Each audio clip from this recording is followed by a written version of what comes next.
நமக்கு என்னடி குறைச்சல்? கோடிக்கணக்கில் பணம், சொத்து, செல்வாக்கு, மரியாதை நம்ம கிட்ட என்னடி இல்ல? இத்தனைக்கும் பேர் சொல்ற நம்ம குடும்பத்தை மூத்த ஆம்பளை பிள்ளை ஆதி. அவனுக்கு நம்ம பார்த்து பார்த்து ஊரு மெச்ச கல்யாணத்தை பண்ணி வைக்க வேண்டாமா? அதை விட்டுட்டு ஏதோ தர்மத்துக்கு நடத்துற மாதிரி ஏண்டி கோவில் வச்சு கல்யாணத்தை நடத்துற? அப்படி என்னடி அவசியம் வந்தது இந்த கல்யாணத்துக்கு?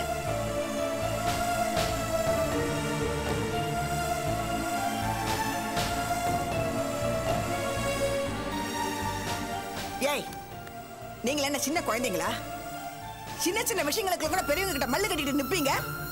நம்ம வீட்டுல நடக்கிற பர்த்டே கூட எவ்வளவு கிராண்டா கொண்டாடுவோம். நீங்களாவது தட்டி கேட்க வேண்டாமா உங்க அம்மாவை? பக்கம் இல்லாம உட்காந்துட்டு வேடிக்கை பாக்குறீங்க. ஆதியோட கல்யாணமே இந்த லட்சணத்துல நடந்ததுன்னா நாளைக்கு உங்க கல்யாணமும் இப்படி நடந்தா அதை சந்தோஷமா ஏத்துக்குவீங்களா? சொல்லுடா, சொல்லுடி. ஆதங்க எனக்கு புரியுதுமா. ஆனா அதை பத்தி டிஸ்கஸ் பண்றதுக்கான நேரமும் இடமும் இது கிடையாது. தயவு செஞ்சு மேற்கொண்டு ஏதாவது கேள்வி கேட்டு குழப்பாத. நடக்க போறது உன் பேரனோட கல்யாணம். பாட்டியா லட்சணமா இருந்து ஆசீர்வாதம் பண்றதா இருந்தா பண்ணு, இல்லனா ஒரு ஓரமா போய் உட்காரு. நானே என் புள்ள கல்யாணத்தை நடத்திக்கிறேன்.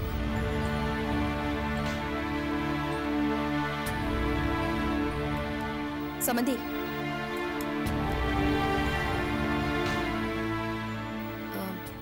சின்ன விஷயம், நீங்க பெருசா எதுவும் நினைச்சுக்க வேணாம்.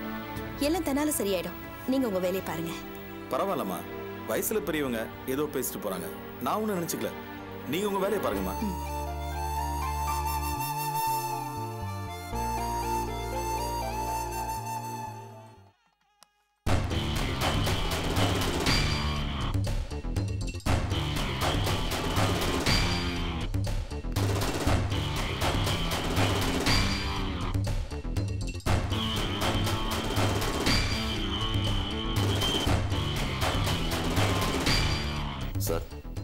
தலைவர் டெல்லியில இருந்து கிளம்பிட்டாராம்.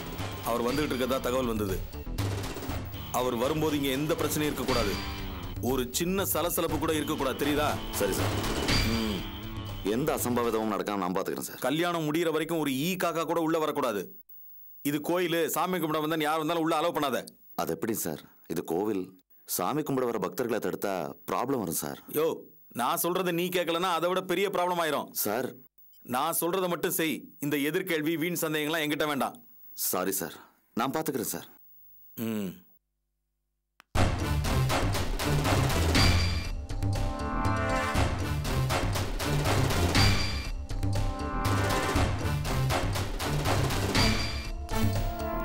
இத பாருங்கடா, எல்லாத்துக்கும் போலீஸை நம்பிட்டு இருக்க முடியாது.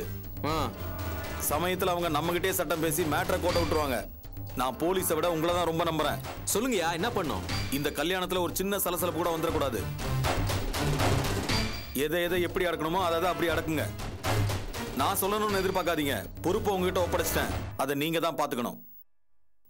அப்புறம் போலீஸ் இருக்குதேன்னு கவலைப்படாதீங்க. ஐயா, நாங்க பாத்துக்கிறோயா. அந்த அபியோ அவ சம்பந்தப்பட்டவங்களோ எங்க இருக்காங்கன்னு ஏதாவது தகவல் தெரிஞ்சதா? இல்லைங்கய்யா. அநேகமா அவங்கலாம் இந்நேரத்துக்கு இந்த ஊரை விட்டு ஓடி போயிருப்பாங்கய்யா.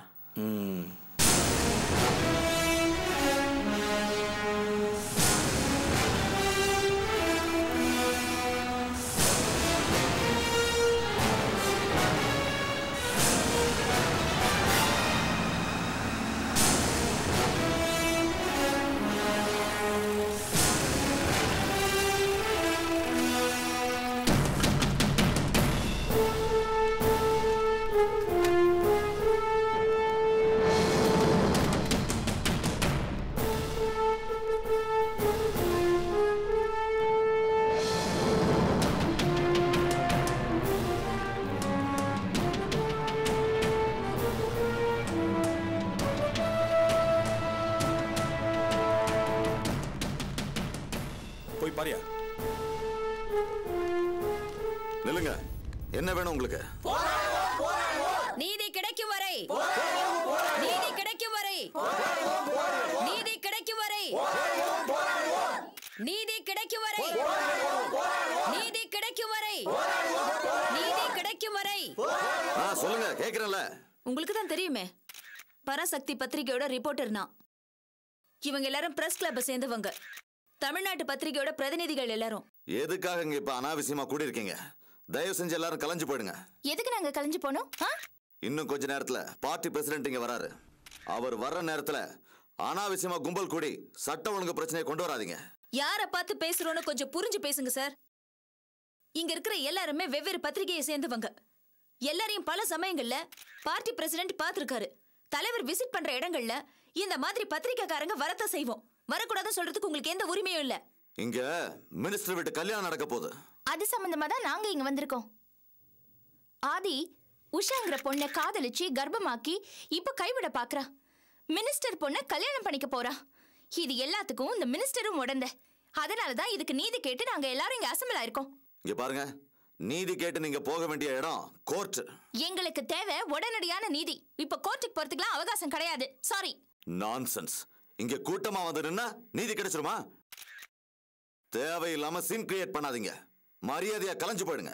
நாங்க சீன் கிரியேட் பண்ணல சார். அமைதியான முறையில இங்க நியாயம் கேட்க வந்திருக்கோம். என்ன பண்ண போறீங்க? நாங்க உண்ணாவிரதம் இருக்க போறோம். எது உண்ணாவிரதமா? அதுக்கெல்லாம் அனுமதி கொடுக்க முடியாது. போலீஸ் பெர்மிஷன் இல்லாம இந்த போராட்டம் உண்ணாவிரதம் இருக்க முடியாது. இத பாருங்க, நீங்க அனுமதி தரமாட்டீங்கன்னு எங்களுக்கு நல்லா தெரியும். ஆனா தடையை மீறி நியாயத்துக்காக நாங்க கண்டிப்பா உண்ணாவிரதம் இருப்போம்.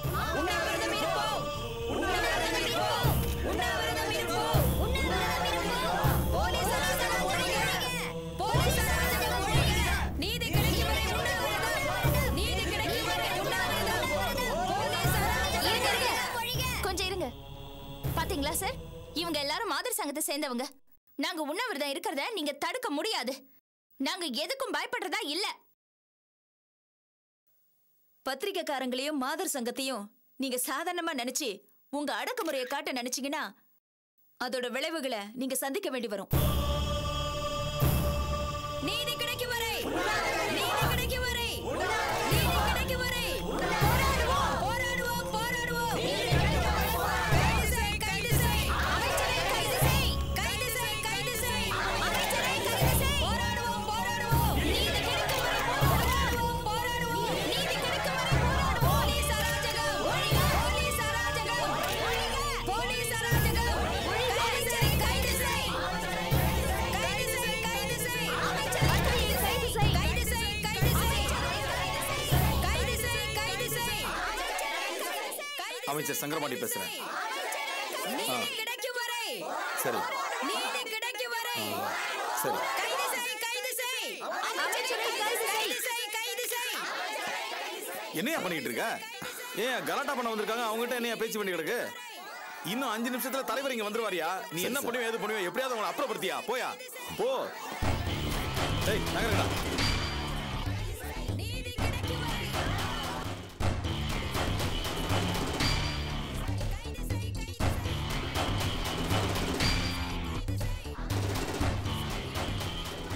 என்னாச்சு அங்கிள்? Any problem?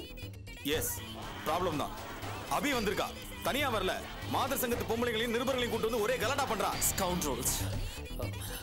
என்ன அங்கிள், அவங்களெல்லாம் அடிச்சு விரட்டி சொல்லுங்க. உங்ககிட்ட தான் ஆளுங்க இருக்காங்க, போலீஸ் இருக்காங்க, அவங்களெல்லாம் யூஸ் பண்ணுங்க அங்கிள். நீங்க டென்ஷன் ஆகாதீங்க, அவங்கள நான் பாத்துக்கிறேன். ஆனா நீங்க யாரும் வெளியில வராதீங்க. பாருங்க, எதுவும் பிரச்சனை பண்ணாதீங்க. அனாவசியமா அவங்க கிட்ட எதுவும். நீங்க வாயை மூடுங்க. நடுவுல புந்து குட்டையை குழப்பிக்கிட்டு. அதான் அவர் இருக்கார்ல, எல்லாம் பாத்துக்குவாரு. ஆமாமா, நான் பாத்துக்கிறேன். போலீஸ் அராஜகம், போலீஸ் அராஜகம், ஹலோ. போலீஸ் அராஜகம். சரி சரி சரி. தலைவர் வந்துட்டு இருக்காரா? நீங்க ரெடியா இருங்க, நான் போய் கூட்டு வந்துடுறேன்.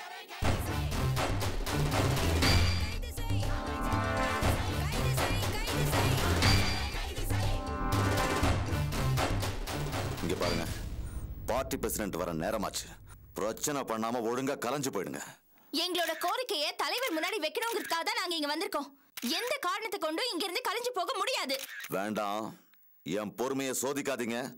நீங்க பண்றது சட்டவிரோதம். I can't allow this. இப்ப நடக்க போற கல்யாணமே சட்டவிரோதமானதுதான். மனிதாபிமானமே இல்லாம ஒரு பொண்ணோட வாழ்க்கைய குழி தோண்டி புதைக்கிற முயற்சி தான் இந்த கல்யாணம். அப்படி நடக்க போற சட்டவிரோதமான கல்யாணத்துக்கு நீங்க பாதுகாப்பு வேற கொடுக்கறீங்க. அது தர்மத்துக்கு விரோதம். இந்த கல்யாணம் நடக்கிற இடத்துல ரவுடி கும்பலுக்கு என்ன வேலை? நீங்க ஒரு இன்ஸ்பெக்டரா? முதல்ல அந்த ரவுடி கும்பலை இங்க இருந்து துரத்துங்க. எஸ், முதல்ல அந்த ரவுடி கும்பலை துரத்துங்க. நாங்க பிரஸ், இவங்க மாதர் அமைப்பு. எங்க கிட்ட வச்சுக்காதீங்க. எங்களுக்கு உத்தரவு போடுறதுக்கும் இந்த கல்யாணத்தை தப்புன்னு சொல்றதுக்கும் நீங்க யாரு? நாங்க பிரஸ், மீடியா. நம்ம டெமோக்ரஸியோட 4வது தூண். மத்த அமைப்புகள் செய்யற சரி தப்ப அனலைஸ் பண்ணி எடுத்து சொல்றவங்க. தவறு நடந்தா முதல் குரல் கொடுக்கறவங்க நாங்க தான். இங்க ஒரு பெரிய தவறு நடக்க போகுது. பொது வாழ்க்கையில இருக்கிற ஒரு மினிஸ்டர் தான் மக வாழ்க்கைக்காக அவர் பவரை மிஸ்யூஸ் பண்ணி ஒரு கல்யாணம் நடத்த போறாரு. அத வெளி உலகத்துக்கு தெரிவிக்கிறது பத்திரிகைக்காரங்களோட கடமை. அதிகார துஷ்பிரயோகம் செய்யும் சார்.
அது ஒண்ணும் இல்ல சார்.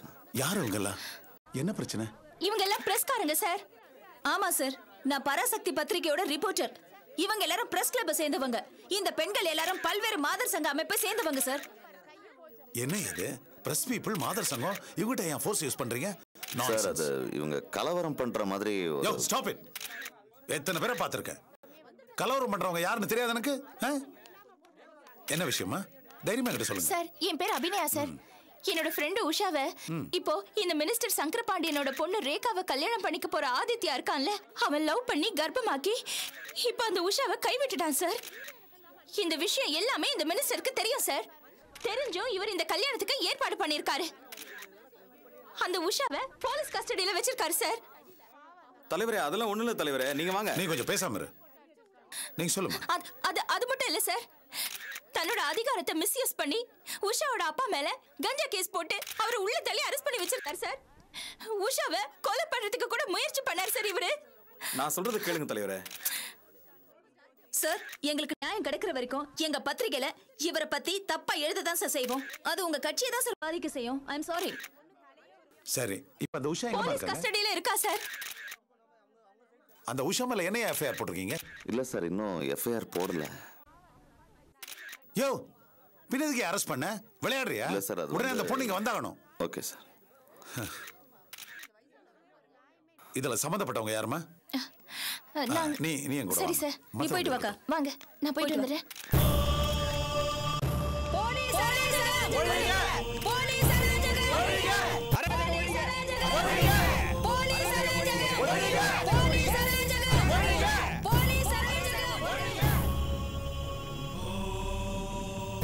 இதெல்லாம் சும்மா டிராமா தலைவரே. ஆதி